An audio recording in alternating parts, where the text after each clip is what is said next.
Good morning, everyone. Great to see you today. Let me take you through our announcements real quick.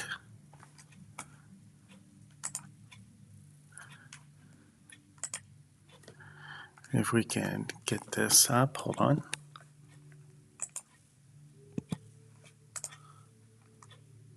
There we go.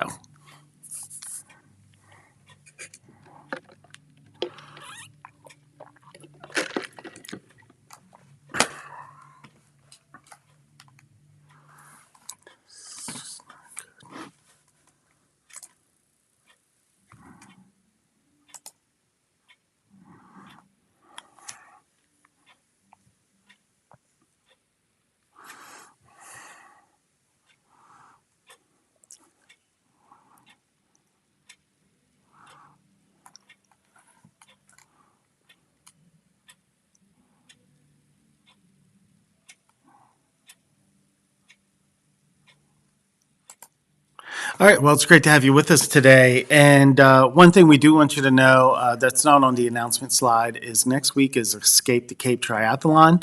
So our service times will be moved to 11 o'clock. And I won't be able to do this broadcast live. But we will try to get something up for you. But we want to just let you know because the bikes actually go past our church and everything's locked down on this road until the Escape the Cape is over. So I will get a chance to be praying on the boat with all the triathletes, and it's going to be a great time. But next week, if you're planning on coming and visiting us, our service time is going to be 11 o'clock instead of 10 o'clock. So anyway, we want to thank you for joining us today, and I want to share with you from the book of Mark, and the title of our message today, just give me a second here to find it. I got a lot of things open, so just give me a second. Here we go. Title of our message today is The God of Our Deepest Need. And we are in Mark chapter 8.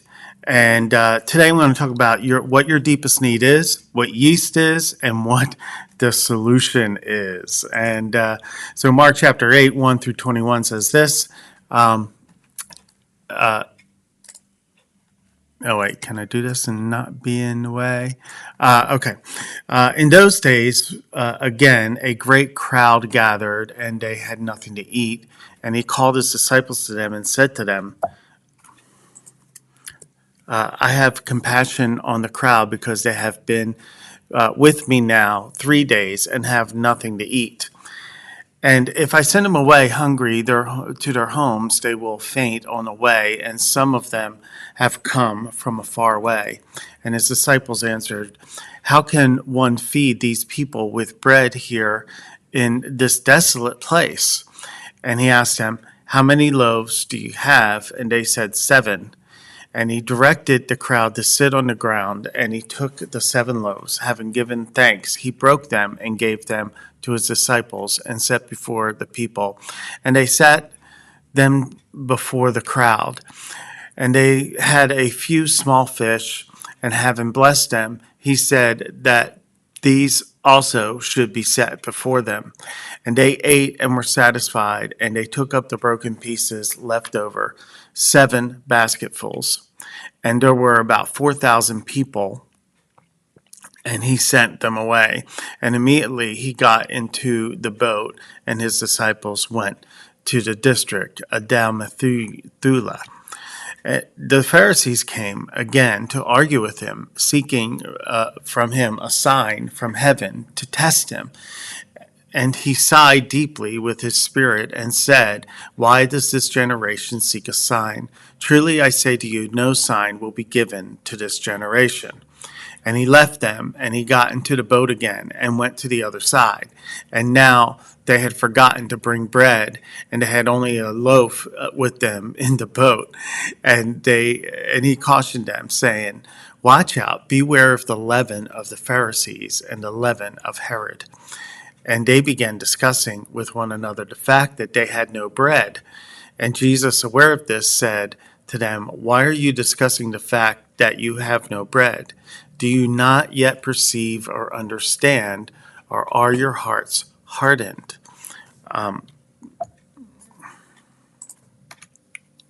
Having eyes, do you not see? Having ears, do you not hear? And do you not remember when I broke the 5 loaves for the 5,000? How many basketfuls of broken pieces did you take up? They said to him, 12. And the 7 for the 4,000, how many basketful of broken pieces did you take up? And they said, 7. And he said to them, do you not yet understand? Here's a picture of Eisenhower liberating Ohrdruf. Today is Memorial Day, so it's fitting that one of the things we should remember is the end of World War II. There's lots of things we can remember on this day because we honor those that have fallen in and have served in our military. But this picture here is Eisenhower in the liberation of Ohrdruf. The interesting thing about this is one of the few pictures I could actually show you because it was a gruesome sight. See, it was a concentration camp, and the Nazis were desperate to kill off as many of the Jewish people as possible. So they just had bodies everywhere, and Eisenhower was so upset that he made the towns, the people of the people in the mayor of the town, along with the guards, to bury the bodies, and they spent all day burying bodies. And at the end of the day, they had about 80% of the bodies buried, and they were to come back the next day and bury the other 20%. But the next day, they found that the mayor of the town and his wife hung themselves. And they said this in their letter. We didn't know, but we knew. What a statement, right? We didn't know, but we knew. And so this is what I want to get at is sometimes with Jesus, we don't really know, but we know. And this is what's kind of going on here in this story. And let me explain. First of all, I want to talk about what your deepest need is. What your deepest need is. So here's what's happening in this story.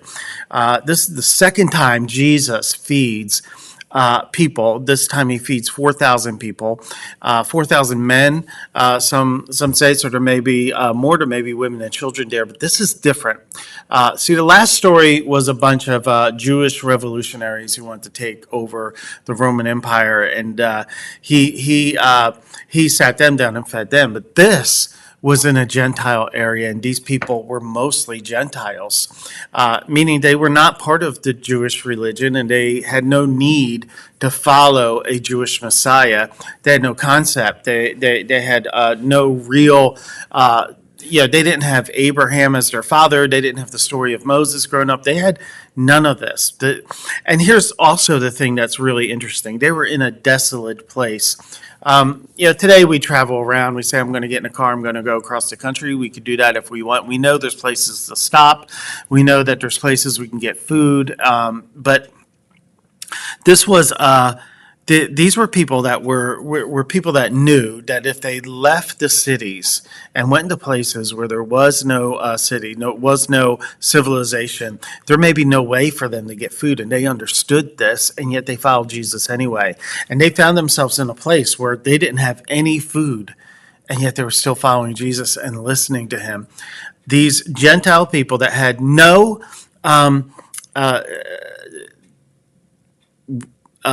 stake in this whole thing. They didn't really have any of the stories that the Jewish people had. They were not looking for a Messiah. They couldn't get enough of Jesus. They had to be with him. And here's why. Because they realized that Jesus met their deepest need. See, Jesus is the creator of all things, and we were created to be with him, to know him, to connect with him. And it seems like in our lives, we are just trying so hard to connect with something or someone and trying to fill the deep chasm of our lives with something other than Jesus. And because we're doing that, we don't realize that we're not connecting with the one that we were always meant to connect with. We were always created to connect with Jesus and to know him, the Son of God. We were meant to be with him. And they knew this. These Gentiles knew there was something about Jesus who was like any other person they had ever met. And that was because he was their actual creator. And he himself was their deepest need. And they were beginning to realize this. And that's the thing about us, is that we are so blind to what our deepest need is. We were kind of like that couple, that mayor and his wife in Ohrdruf in Germany, who said, "We knew, but we didn't know." And I think this is how we're living our lives. We're trying to fill our lives with things, fill our lives with stuff, fill our lives with relationships, fill our lives with what we think is going to make us fulfilled, right? And I'm not using the word happy, because happy is a feeling, which is a great and wonderful feeling, but I'm talking about being fulfilled. And we are trying to fulfill our lives with things that can't fill our lives. And so our deepest need is Jesus himself, and that's what these Gentiles understood. Secondly, I want you to see this. I want to, talk about what our deepest need is, but I also want to talk about, I also want to talk about what yeast is. Oh, I messed it up. Look at that. Hold on. This is a real high quality operation going on here, folks. So let me get this back. Okay, there it is. You should be seeing that. What yeast is, right? Because Jesus says, as they're walking away, this is a great story here, by the way. Jesus, and it's connected to the last story, because as they're going away, they're going to another desolate place, and so the conversation about bread is a very important conversation. But as they're going, the Pharisees say, "Hey, will you give us a sign?" Now, just think about what just happened. This is the second time Jesus fed people. You want to talk about a sign? Jesus says in the book of John that I am the bread of life. You want a sign? Jesus made bread in the desert, in the desolate place, in the wilderness, just like the Israelites got bread in the wilderness. And then the Pharisees come and say, "Give us a sign that you're the Messiah." In reality, they didn't want a sign. They didn't want more evidence. See, there's going to be a time in your life, and you might be at it now, where you really don't need more evidence. I think there's so much evidence of the resurrection of Jesus Christ, and we could talk about that for hours. But sometimes when you're asking for evidence, you're not really asking for evidence. And Jesus understood this. They were like, "Give us evidence. We want to see this. We want to touch and feel this. But that's not really what they were looking for.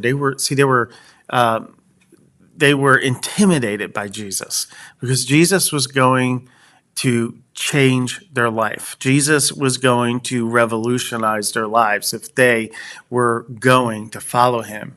And so they didn't want to do that. See, they had their jobs on the line to follow Jesus. See, Jesus said, "Beware of the yeast of Herod and the Pharisees." And there are two groups. Really, Jesus put three groups together here that really don't usually go together, right? He put Herod's and his group, right? And he put the Pharisees and their group, and he put the disciples and the followers of Jesus. And he said, he put them all together. Listen to who he said beware to. He didn't say, "Hey, Herod needs to beware. The Pharisees need to beware." That would have made sense, right? That would have made sense if he said, "Hey, these people better watch themselves." And the disciples would have been, "Yeah, that's right." They would have said, "Hey, how you doing, Matthew, good to see you, man. Thank you for saying hi. They would have. It's so weird to kind of put those groups together because the disciples have nothing to do with Herod, and they're not like the Pharisees. They're following Jesus, but he looks at them and says, "Hey, what Herod has and what the Pharisees have, you could have." See, he used the word yeast, and I'm not really a baker, but my wife likes to bake. And yeast is a fungus that you put in bread, and you just put a little bit in, and it spreads throughout the bread. It changes the dynamics of the bread. It changes the structure of the bread. It changes it into something else. It's a fungus that grows in your life. And what is the fungus that Jesus is talking about? The fungus is unbelief, right? See, Herod, his whole life was about his political situation. And the Pharisees were all about being and having religious power, and so Pharisees put their life on religious power. Herod put his life on political power, and Jesus said there's a yeast there, and the yeast isn't the political power, the yeast isn't the religious power, the yeast is unbelief. And he's saying to disciples, if you persist in unbelief, these are the guys following him. If you persist in unbelief, then you could end up like Pharisees and Sadducees, the Pharisees and Herod. What is like yeast that we could compare it to today? And I think the closest comparison is cancer, right? Cancer starts in your body as something small and it spreads and it changes the molecular structure of your body into the disease, right? So you could say this: Herod and the Pharisees had fourth stage spiritual cancer. They were in a diabolical state where they could not figure out how to follow Jesus because of their unbelief. And the thing is, it starts small. And he says, beware of this yeast that the Pharisees and Sadducees have. And how do we know the disciples need to beware? Because when Jesus says this to them, he said, they must be like, oh, he must be talking about the fact that we don't have food.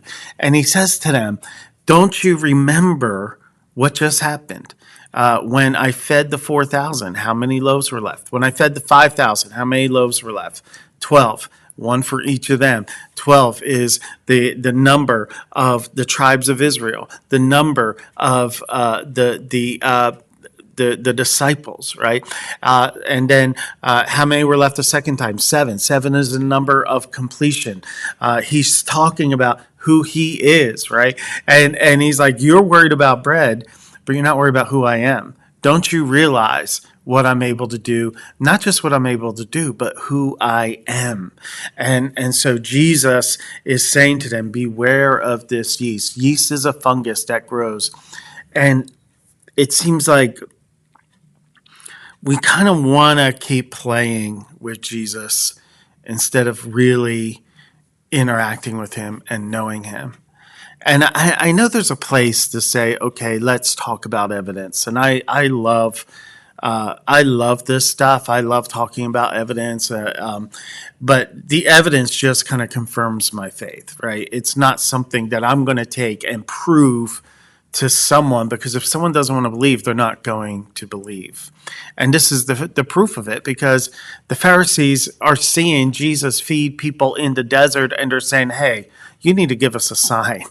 What sign in the world? What in the world are you looking for? Right? No wonder Jesus is frustrated, because he knows that it's not the sign, it's not the evidence that's holding them back. It's their hearts. Thirdly, we want to talk about what the solution is. And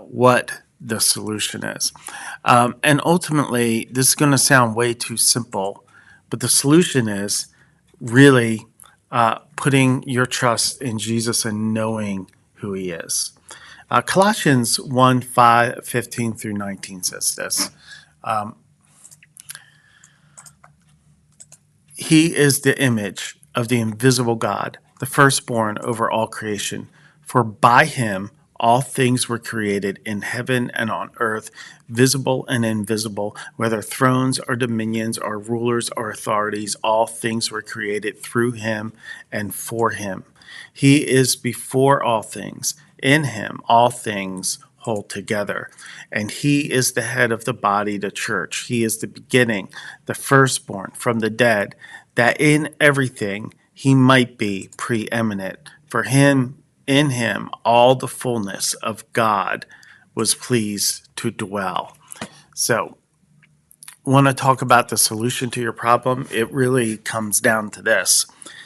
As long as you are saying, okay, I need to go to Jesus so he can solve my problems, and that's all Jesus is to you, and you run to him when you need your problem solved, but you don't really connect with him and know him. As long as you're doing that, your issue isn't going to be solved. As long as you're doing that, you're going to be constantly saying, show me a sign. You're going to constantly be saying, you're going to allow that yeast of unbelief to grow inside of you until it gets and metastasize and it gets bigger and bigger and bigger. And then you're going to say, well, I knew, but I didn't know, but I knew.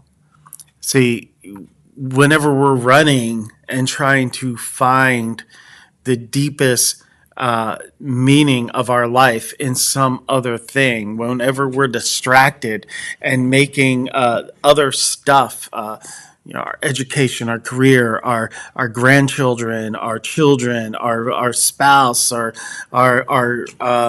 the money in our bank account, the sense of self-worth that we get from being successful, or just running after acceptance from others. As long as we're doing all that stuff, as long as we're saying, okay, what we really need is political power, and if we get political power, then we're going to just have everything we need, and we got to fight for political power. As long as we're doing these things, as long as we're making those things the center and the core of our lives, we're ultimately going to be missing it, and we're going to be allowing that yeast to metastasize in our life, and we're going to start putting other things in front of God. And what we constantly have to do is focus not just on what Jesus does for us, but who he actually is.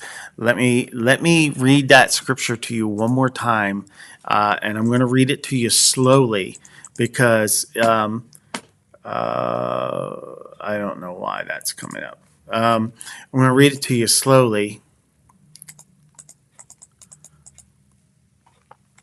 because I want you to really think about what this means for you. He is the image of the invisible God, the firstborn over all creation. For by him all things were created, in heaven and on earth, visible and invisible, whether thrones. Now listen to this. Thrones. You want to get all worried about politics right now? Whether thrones or dominions or rulers or authorities, all things were created through him and for him. For he is before all things, and in him all things hold together. And he is the head of the body, the church. He is the beginning, the firstborn from the dead, that in everything he might be preeminent. For in him all the fullness of God was pleased to dwell. So, what is Jesus to you? And this is really the point of the book of Mark. What is Jesus to you? This question keeps coming up. Who do men say that I am? The question I have for you is, who do you say Jesus is? Because that's the most important question of your entire life. So God bless you today. Father, I pray for everyone in the sound of my voice. I pray that you would bless them and minister to them this morning. I pray for your presence to be preeminent. I pray that we would see the risen Christ and his love for us. In Jesus' name, amen. God bless you, and we look forward to seeing you here for those that are coming, and we look forward to seeing you next week for those of you who are online. God bless you.